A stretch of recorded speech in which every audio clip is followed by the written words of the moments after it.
ओम शांति। अंत घड़ी पछताओगे। परम पिता परमात्मा शिव कहते हैं, है वत्सो, अब आप मुझसे ज्ञान के अनमोल रत्न ले लो और सहज राजयोग रूपी सर्वोत्तम विद्या सीख लो, क्योंकि मैं थोड़े ही समय के लिए इस पृथ्वी पर आया हूं। वत्सो, अब आप मेरी राय मानकर विकारों से मुख मोड़ लो और जीवन को कमल पुष्प के समान बना लो, ताकि आप स्वर्ग के राज्य भाग्य के अधिकारी बन सको।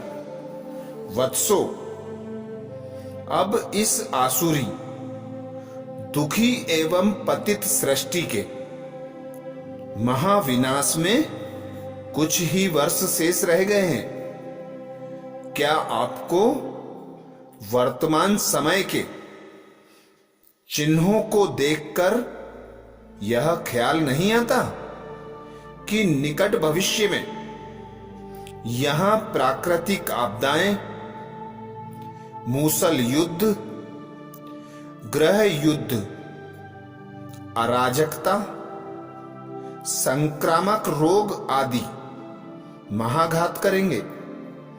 उस दृश्य को देखकर उससे बचने का विचार नहीं आता?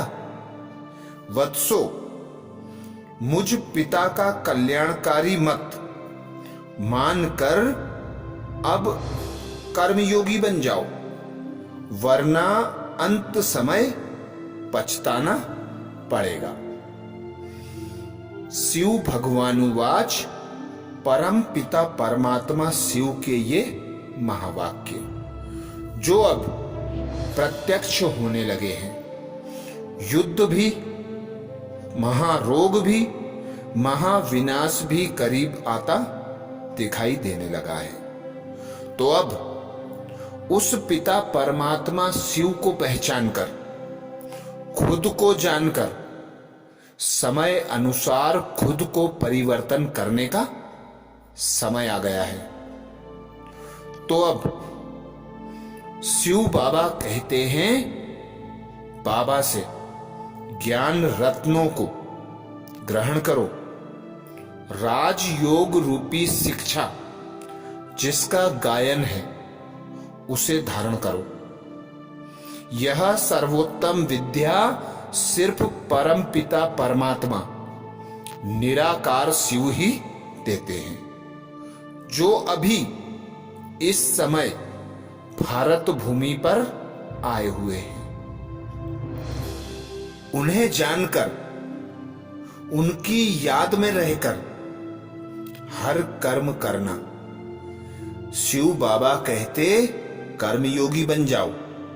कर्मयोगी अर्थात उस पिता परमात्मा शिव की याद में रहकर, उस पिता परमात्मा की श्रीमत के अनुसार हर कर्म करो, हर संकल्प करो, हर बोल बोलो, दृष्टि वृत्ति सब कुछ उस भगवान की श्रीमत के अनुसार बना लो, क्योंकि भगवान कहते हैं कि अब अंत समय दिखाई देने लगा है।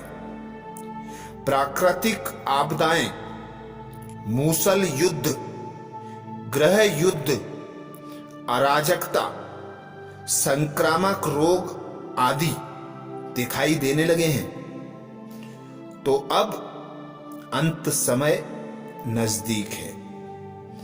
तो बाबा कहते,